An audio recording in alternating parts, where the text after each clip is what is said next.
오늘도 이 고속도로의 교통 상황 지도에는 빨간색 표시로 보입니다. 목적지까지 거리가 얼마 안 남았는데 정체 때문에 도착 시간만 늦어집니다. 경부고속도로만큼은 아니지만 그래도 여러 노선 버스들이 이용하는 고속도로입니다. 비단 평택에서 화성시나 안산시, 시흥시뿐만 아니라 인천국제공항으로 향하는 차량들도 경우에 따라 꼭 거쳐가야 하는 도로인데 정체 문제를 겪고 있으나 그래도 이 도로가 없으면 여러 버스 노선들은 최단 거리로 운행할 수 없는 실정입니다. 바로 평택-시흥 고속도로에 대한 이야기입니다. 번호 153번 평택-시흥고속도로는 2013년 3월 28일에 정식 개통한 고속도로로 평택시에서부터 시흥시까지 연결합니다. 시흥 군자 분기점을 시작으로 안산시의 남한산 IC와 분기점, 화성시 송산 마도 IC, 마도 분기점, 조암 IC, 그리고 서평택 분기점 순으로 이어지고 시종점부에서 각각 영동고속도로, 평택 제천고속도로와 서해안고속도로와 만납니다.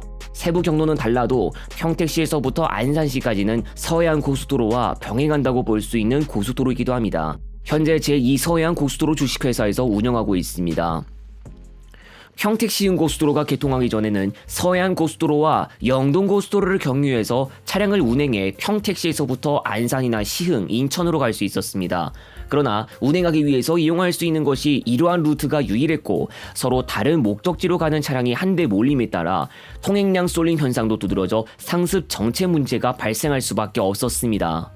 평택-시흥고속도로는 2008년 3월에 착공을 시작해 총 1조 3,263억 원을 투입하여 편도 2차로 구간으로 구성해 건설됐습니다. 서해안고속도로를 제외하면 화성시에서 서해안에 최대한 가까이 가는 고속도로가 없었는데 2012년 당시만 해도 조암, 마도, 송산이나 시화 일대에서 고속도로를 바로 이용할 수도 없었습니다.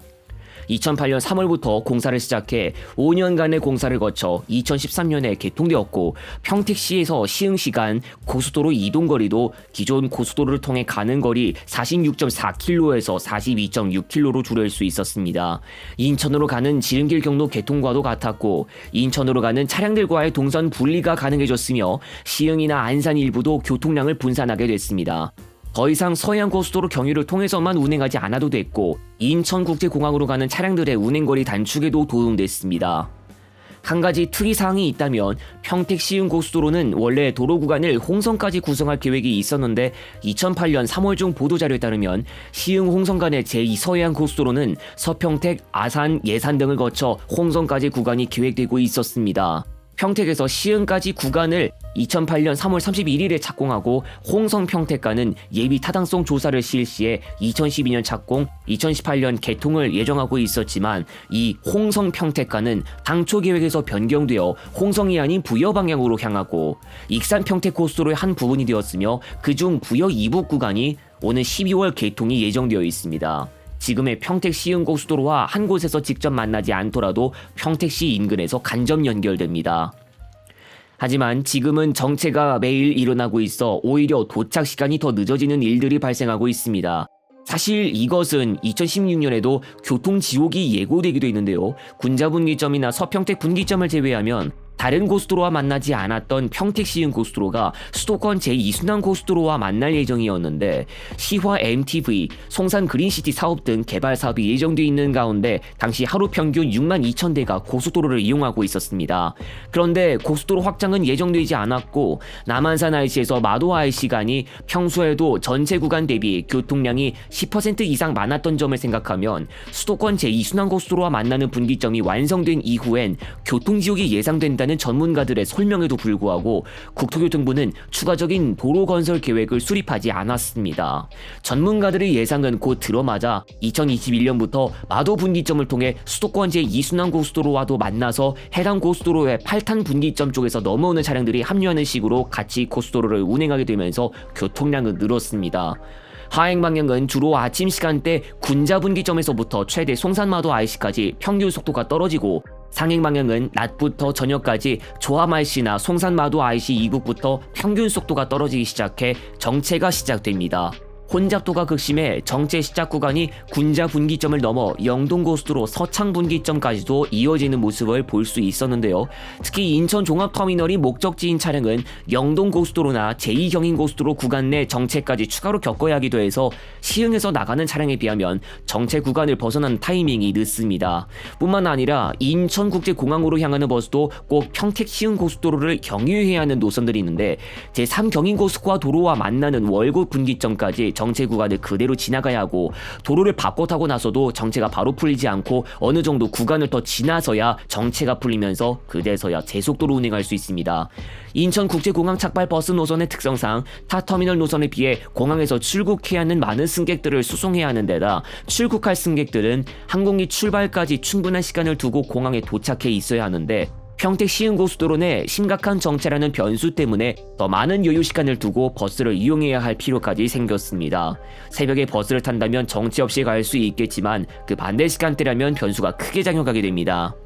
도로 정체 문제는 여기서 끝나지 않습니다. 수도권 제2순환 고속도로는 시화 IC에서 송도 방향으로 이어서 따로 동떨어져 있는 다른 구간과도 연결할 계획도 있는데 남한산 분기점에서 마도 분기점간을 평택 시흥고속도로와 공유하고 있기도 해 400번 고속도로 운행 차량이 꼭 이 구간을 지나가야 하고 더 장기적으로 시화 IC 방향에서 진출입하는 차량들까지 지금보다 추가로 더해져 교통량 증가까지 예상되고 있어 대책이 필요합니다.